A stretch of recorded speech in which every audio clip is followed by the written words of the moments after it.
Doctor Narendra दाभोलकरांच्या खुनामध्ये हा जो निकाल आहे त्याच्या बाबतीत एका बाजूला आम्ही समाधानी आहोत की हा गुन्हा सिद्ध झाला 2 आरोपींवरचा आणि दुःखाची बाब ही आहे की काही आरोपी सुटलेले आहेत। मला असं वाटतं की या केसचा पानसरे केस, कलबुर्गी केस आणि गौरी लंकेशची केस यांच्याशी थेट संबंध आहे आणि त्यामुळे त्यांचे सगळे आंतरसंबंध सिद्ध झालेले आहेत।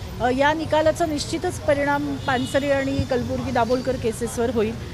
मला असं वाटतं की या खुनांचे सूत्रधार समोर आलेले नाही आहेत, ते सूत्रधार समोर यावेत अशी आमची अपेक्षा आणि त्या दृष्टीने आणखी तपास व्हायला पाहिजे होता, तो झाला नाही।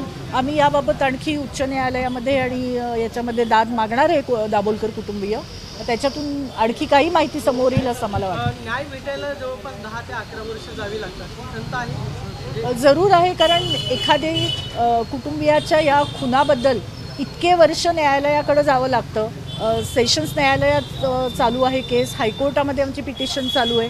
मला असं वाटतं की या सगळ्या स्तरांवर लढावं लागणं ही खेदाची बाब आहे, परंतु समाधानाची बाब ही आहे की किमान 2 गुन्हेगारांना शिक्षा जाहीर झालेली आहे। एबीपी माझा, उघडा डोळे बघा नीट।